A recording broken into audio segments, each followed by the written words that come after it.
Yo sob, bagi kamu pecinta film-film misteri, horor atau thriller, selamat bergabung di Demen Alur Channel. Karena di channel ini, Mince yang juga sebagai pecinta film-film bergenre tersebut akan membagikan alur cerita dan review dari film-film bergenre misteri, horor atau thriller yang baru selesai Mince tonton. Kali ini Mince baru selesai menonton sebuah film yang berasal dari Kanada berjudul Kidnap Capital.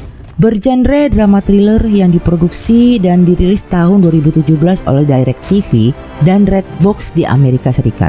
Dipersembahkan oleh United Front Entertainment, dinaskahi dan disutradarai oleh Philip Rodriguez dengan dibintangi oleh Paulina None sebagai Wyler, Jonathan Sosa sebagai Manolo, Michael Raventer sebagai Rico, Michelle Arvizu sebagai Elena, dan Pedro Miguel Arce sebagai Pedro.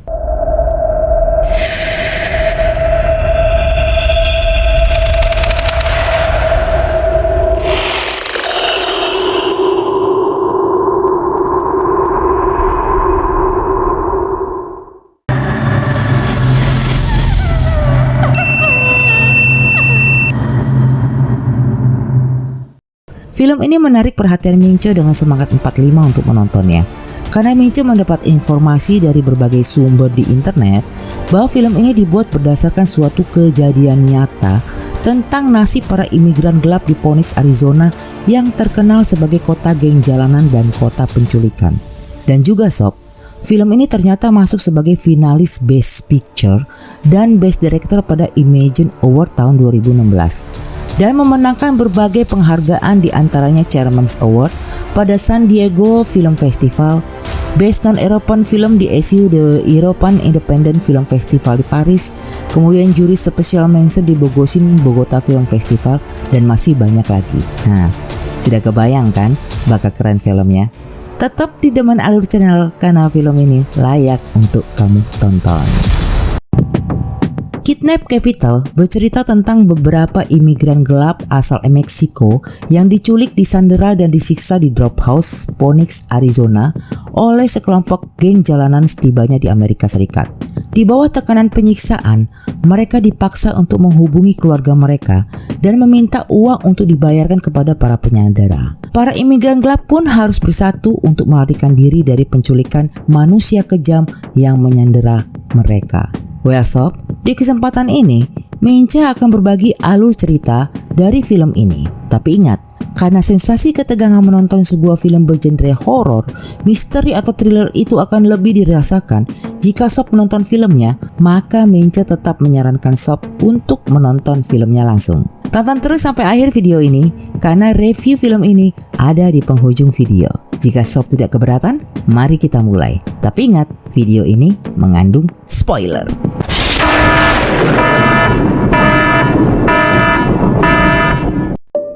Film ini mengambil cerita dari sudut pandang seorang pria bernama Manolo yang memiliki seorang istri yang sedang mengandung bernama Elena dan mencoba mengadu nasib dengan menjadi imigran gelap di Amerika.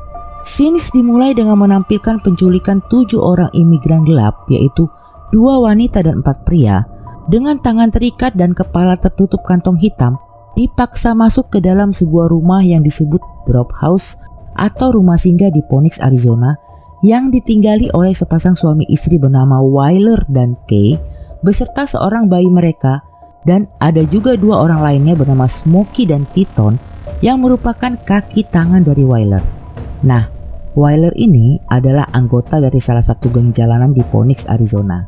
Ketujuh imigran itu lalu diperintahkan untuk membuka pakaiannya. Lalu mereka dipaksa masuk ke suatu ruangan sandera yang remang-remang, kotor dan lembab.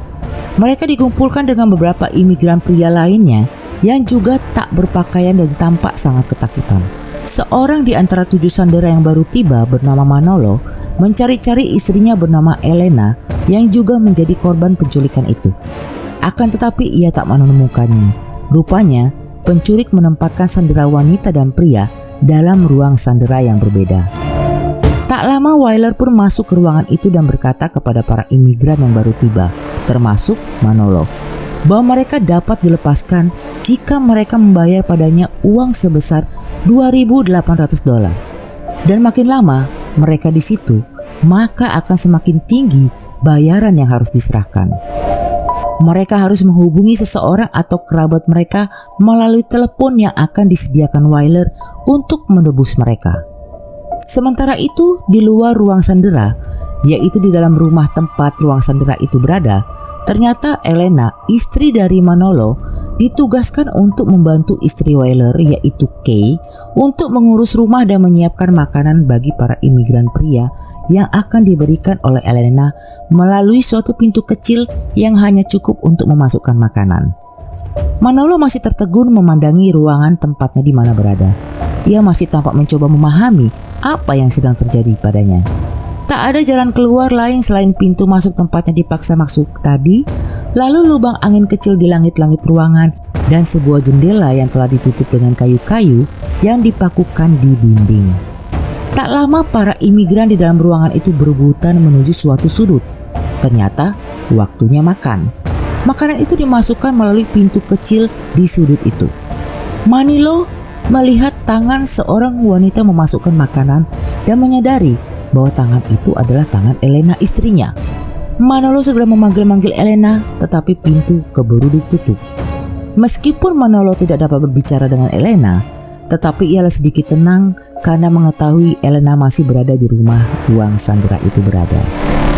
Seseorang tua yang tampak prihatin pun menghampiri Manolo dan berbincang dengannya bahwa Manolo harus makan makanan itu, karena mungkin saja hanya itu makanan untuk hari ini. Seorang berbadan subur bernama Pedro yang datang bersama Manolo pun menangis. Imigran lain bernama Rico menimpali bahwa Pedro jangan menangis jika tidak mau dibawa ke ruang bawah tanah oleh Wyler. Pedro makin sangat ketakutan. Belum sempat Rico menerangkan apa itu ruang bawah tanah, Smokey dan Titon masuk dengan kasar ke ruangan itu dan menarik Manolo keluar. Manolo dihadapkan ke depan Wyler di dalam satu ruang bawah tanah. Wyler meminta Manolo untuk membayar dirinya dan istrinya. Manolo mengatakan bahwa ia tidak memiliki uang sebanyak $5.600. Wyler tetap memaksa dan meminta Manolo menghubungi kerabatnya besok untuk menebus Manolo dan istrinya. Saat waktu makan tiba, Manolo telah bersiap untuk menunggu Elena mengantarkan makanan. Saat Elena memasukkan makanan melalui pintu kecil, Manolo langsung menarik tangan Elena dan bertanya apakah orang-orang di sana menyentuh Elena. Elena bercerita bahwa ia diberikan obat dan dia takut dengan keadaan janinnya. Pembicaraan itu pun diketahui Kay. Kay langsung menutup pintu kecil dan Manolo pun marah jadi-jadinya karena mengetahui Elena disentuh di sana. Keributan itu pun didengar Wyler. Wyler masuk ke ruang sandera dan memukul Manolo dengan senjatanya di bagian wajahnya. Saat Manolo tersadar dari pingsannya akibat pukulan Wyler, Manolo mengatakan bahwa mereka semua pada akhirnya akan mati di tempat itu. Tetapi orang tua yang selama ini sangat prihatin pada Manolo pun mengatakan tidak akan ada yang mati di tempat itu, karena ia dapat memanggil polisi dan membantu mereka keluar dari tempat itu. Orang tua itu mengatakan bahwa ia adalah seorang jurnalis dari surat kabar Arizona Current. Rico yang mendengarnya menanyakan rencana jurnalis tua itu.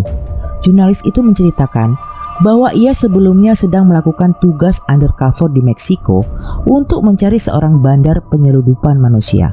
Artinya di dalam tugasnya ada seorang timnya yang selalu menunggu dengan siaga hubungan telepon dari dia. Timnya akan melacak keberadaannya pada saat dia menelepon dan akan segera bergerak untuk menemukannya. Rico tidak setuju dengan rencana jurnalis itu. Karena apabila pihak berwenang menemukan tempat keberadaan jurnalis itu, maka mereka semua sebagai imigran gelap akan masuk penjara atau bahkan dikembalikan ke kotanya masing-masing. Padahal mereka justru menghindari kotanya yang sudah sangat menakutkan. Tak lama, Manolo mendengar suara gemericik air dari balik dinding tempatnya di mana dia duduk. Manolo pun berpikir bahwa di balik dinding tempatnya duduk saat itu adalah sebuah kamar mandi. Manolo pun lalu berbincang sebentar dengan seorang imigran bernama Antonio yang selalu asik menggambar di dinding dengan suatu benda kecil berbentuk bintang dan selalu memainkannya di tangannya. Adegan lalu beralih ke Pedro yang sedang dihadapkan ke depan Wyler di ruang bawah tanah. Pedro mengatakan bahwa ia tidak punya uang. Ia justru ke Amerika untuk membantu ibunya mencari uang. Wyler meminta Pedro untuk menelepon ibunya dan meminta untuk menebusnya. Tapi Pedro bertahan tidak akan menelpon ibunya karena ia tidak ingin dianggap gagal oleh ibunya. Pedro akhirnya disiksa oleh Wyler dan dikembalikan ke ruangan sandera dengan berlumuran darah. Lalu bergilir memanggil Rico karena mereka sudah menemukan alamat sepupu Rico untuk dihubungi. Tak lama berselang, Wyler dan Titon kembali ke ruang sandera mengambil jurnalis tua. Hal ini membuat Manolo curiga karena Manolo sempat melihat Rico berada di balik pintu luar sedang memandanginya. Manolo tersadar bahwa Rico telah menceritakan tentang siapa jurnalis itu pada Wyler. Dan benar saja, di ruang bawah tanah, Wyler melemparkan surat kabar The Arizona Current di depan jurnalis tua, lalu menyuruhnya masuk ke dalam bilik tertutup plastik untuk segera menelepon meminta uang tebusan. Baru jurnalis akan masuk ke bilik itu, Wyler menembak jurnalis tua dari belakang. Suara tembakan pun terdengar sampai ke ruangan sandera. Dan tak lama, Rico masuk diantar Titon, disusul oleh Smokey yang langsung melemparkan surat kabar The Arizona Current ke hadapan para sandera. Dan semua sandera pun akhirnya mengerti apa yang telah terjadi pada jurnalis tua. Keesokan paginya, Rico dipanggil oleh Wyler ke ruang bawah tanah. Wyler tampak marah pada Rico karena sepupu Rico yang telah berjanji akan datang pagi itu membawa uang tebusan ternyata tidak juga datang. Rico lalu menelepon sepupunya dan sepupunya menjelaskan bahwa ia belum mendapatkan uangnya. Lalu ia pun berjanji pada Wyler akan membawanya esok hari. Atas keterlambatan ini, Wyler pun tetap menyiksa Rico dengan mematahkan lengan Rico. Adegan lalu beralih ke ruang sandera di mana Manolo sedang memperhatikan benda kecil berbentuk bintang yang sedang dimainkan oleh Antonio. Tak lama Rico masuk dengan lengan yang telah diperban. Manolo tidak memperdulikan Rico. Ia sibuk memperhatikan benda yang selalu dimainkan Antonio yang ternyata di baliknya dapat digunakan untuk membuka kunci mur lubang angin di langit-langit ruang sandera. Akhirnya semua sepakat untuk mencari jalan keluar melalui lubang angin itu. Rico yang tadinya berseberangan dengan Manolo akhirnya menyetujui rencana itu setelah apa yang barusan terjadi padanya. Pedro dan Rico segera mengangkat Manolo. Usaha membuka mur pun berhasil. Manolo segera masuk ke lubang angin dan memeriksanya. Ternyata lubang angin itu hanyalah berupa sebuah loteng yang tertutup dan tidak ada jalan keluar sama sekali. Baru Manolo akan turun, terdengar suara pintu yang akan dibuka. Manolo pun segera masuk kembali ke dalam lubang angin dan memegang penutupnya. Ternyata Titon yang masuk untuk memanggil seorang imigran bernama Rafa. Beruntung rencana yang sedang mereka lakukan tidak diketahui Titon. Saat Manolo akan turun, ia menemukan sebuah besi kecil di loteng, lalu membawanya turun. Rico pun dengan dibantu yang lain segera mencongkel paku-paku papan yang menutup jendela dengan besi yang ditemukan Manolo. Usaha mereka hampir berhasil. Mereka mampu membuat celah hingga cahaya dari luar jendela dapat menembus ruangan mereka. Melihat itu, Manolo langsung tersadar bahwa ia tidak mungkin pergi tanpa membawa Elena. Ia mencoba menahan yang lain untuk tidak berusaha kabur sekarang, karena ia harus terlebih dahulu menyelamatkan Elena. Beruntung celah jendela terlalu kecil untuk dilewati, sehingga satu-satunya jalan mereka harus menarik paksa papan-papan itu dan menghancurkan kaca jendela. Namun Manolo menahan kembali karena tindakan itu akan menimbulkan kegaduhan dan pasti terdengar oleh Wyler dan kawan-kawan. Mereka butuh suatu pengalihan di mana mereka butuh kegaduhan di luar ruang sandera untuk menutupi suara keras yang akan mereka timbulkan. Antonio mengatakan bahwa ada cermin di kamar mandi di samping ruangan mereka. Cermin itu bisa dimanfaatkan untuk menimbulkan kegaduhan di luar, sehingga dapat menutupi suara keras yang akan ditimbulkan oleh mereka. Manolo membenarkan karena ia pernah mendengar suara kucuran air toilet kamar mandi itu dari dalam. Rico akhirnya menawarkan diri untuk melakukan kegaduhan di luar. Ia membuat rencana akan meminta untuk diantar ke kamar mandi, lalu menyalakan air toilet, dan saat kucuran air toilet terdengar oleh Manolo, maka dalam hitungan kelima mereka harus segera menghancurkan papan dan kaca jendela. Karena di hitungan kelima itu pula Rico akan menghancurkan cermin di kamar mandi itu. Baru selesai mereka membuat rencana, Wyler masuk memanggil Manolo, lalu memaksa Manolo untuk menghubungi kerabatnya meminta uang tebusan. Namun Manolo mengatakan tidak ada yang dapat dia hubungi. Hingga akhirnya Manolo kembali dipukuli.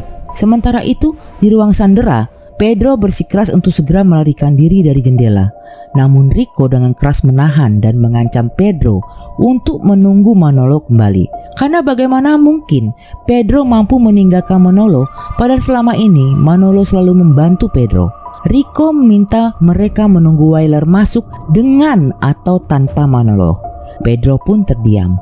Adegan lalu menampilkan Wyler yang memaksa Manolo masuk ruang sandera dan berganti dengan memanggil Pedro. Sambil menunggu Pedro kembali, Rico bertanya kepada Manolo bahwa Manolo harus memilih apakah ia menyelamatkan dirinya sendiri atau dia ingin menyelamatkan dirinya dan istrinya.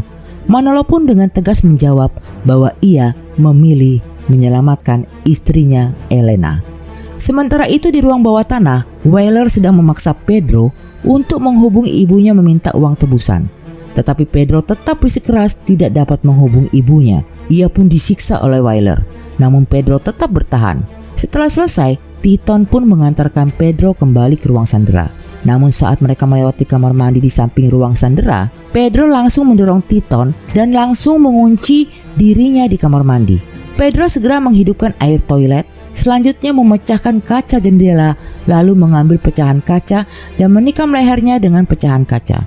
Bunyi air dan pecahan kaca pun terdengar dari dalam ruang sandera. Mereka sadar itu pasti adalah kode dari Pedro.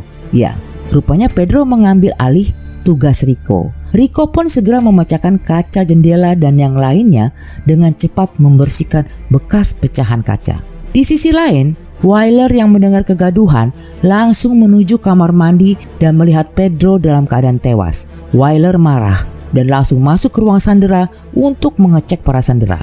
Beruntung mereka sudah membersihkan bekas pecahan kaca dan menutup kembali papan penutup jendela. Wyler lalu menyuruh Titon untuk segera mengikat semua sandera dan membawa mereka pergi dari rumah itu. Selepas Wyler keluar, Titon yang sedang mempersiapkan tali segera dirimpuhkan oleh para sandera sehingga Titon pun tewas. Rico segera keluar melalui jendela disusul oleh sandera lainnya.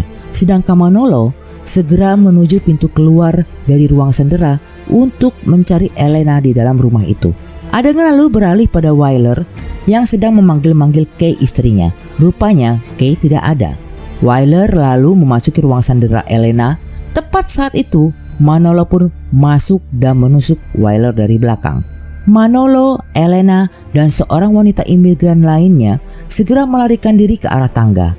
Elena pun membantu Manolo menaiki tangga. Namun sayang, sesampainya mereka di ujung tangga, Wyler menodongkan senjata ke arah Manolo dari bawah tangga. Pada saat bersamaan, seseorang berbisik memanggil keduanya dari arah samping mereka. Ternyata orang itu adalah Rico. Rupanya Rico tidak tega meninggalkan Manolo sendirian menyelamatkan Elena, sehingga ia kembali lagi untuk menyusul Manolo. Lalu terdengar suara tembakan dan layar pun gelap. Adegan lalu menampilkan drop house Wyler tampak dari luar di rimbunan tanaman depan drop house. Seorang pria dan wanita yang sedang mengendap-endap melihat sekelilingnya. Ketika dirasa aman dan tak ada orang di sekitar, keduanya berlari dalam keadaan hanya mengenakan pakaian dalam, menyusuri jalanan yang tampak sepi seolah takut diketahui penduduk sekitar. Ya, pria dan wanita itu adalah Elena dan Rico. Lalu film pun di end. Well sob, akhirnya kita sampai pada bagian yang Mince tunggu-tunggu, yaitu ingin menyampaikan komentar atau review dan kritik Mince atas film Kidnap Capital ini. Bagi Mince film ini keren banget. Nah, kira-kira apa ya yang membuat film ini keren bagi Mince? Pertama, akting dari para pemainnya, khususnya tokoh yang bernama Manolo yang diperankan oleh Jonathan Sosa. Di sini Jonathan Sosa sangat pintar dalam memainkan mimik wajah. Hampir di sepanjang film, mulai dari ia terkena pukulan senjata oleh Wyler yang menyebabkan matanya luka, Jonathan Sosa itu mampu memerankan mimik wajah yang polos dengan luka di matanya yang membuat kita merasa baper. Permainan mimik wajahnya mampu mewakilkan keadaan kesedihan, tekanan, ketakutan, dan kekhawatiran atas apa yang dialami olehnya dan istrinya.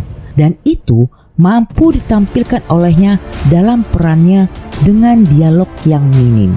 Sebenarnya hal ini wajar sih menurut Mince, karena Jonathan Sosa ini sob memang berlatar belakang pendidikan teater.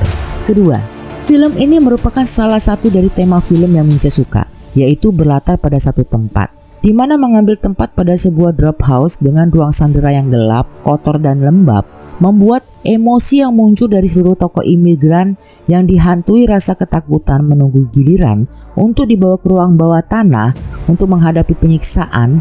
Itu sungguh membuat Mince merasa miris di sepanjang menonton film ini. Ya, karena film-film berlatar pada satu tempat memang menjanjikan untuk menarik penonton terhanyut ke dalam konflik ceritanya. Ketiga, adegan terakhir saat sutradara menampilkan Manolo yang terjebak oleh Wyler di ujung tangga dan tak disangka muncul Rico memanggil keduanya untuk menghampirinya menyelamatkan diri, dan saat itu juga terdengar bunyi tembakan dengan layar yang tiba-tiba gelap. Itu mampu mengocok rasa keingintahuan Mince bagaimana sang sutradara akan menampilkan adegan berikutnya sebagai ending dari potlot ceritanya. Dan ternyata adegan munculnya dua orang dari rimbunan tanaman dengan mengendap-endap yang ternyata adalah Elena dan Rico mampu menjawab pertanyaan bahwa Manolo tewas di tangan Wyler. Adegan itu juga mampu mengocok emosi penonton akan nasib Elena selanjutnya sebagai imigran gelap yang dalam keadaan hamil bersama dengan Rico yang membantunya menyelamatkan diri. Ya, sang sutradara mampu menghadirkan berbagai macam emosi yang campur aduk pada penontonnya di bagian ending ceritanya. Sob, film ini mampu mengajak emosi Mince merasakan apa yang para tokohnya alami dan rasakan. Bagian ending film yang menampilkan Elena dan Rico yang berlari menjauh menyelamatkan diri dengan teknik pengambilan gambar pergerakan kamera zoom out dipadu dengan teknik tilt up dengan objek Elena dan Rico yang berlari tanpa berpakaian di jalanan yang sepi, itu mampu menutupi semua kritik Mince pada film ini. Yang gak ada kritik dari Mince untuk film ini karena Mince cukup menikmati apa yang para kru sajikan, baik potlot cerita maupun sinematografinya. Karena sob, tidak ragu, Mince pribadi memberikan bintang 4 dari 5 untuk film ini. Jadi untuk kamu penyuka film bertema psychology thriller, tonton deh filmnya.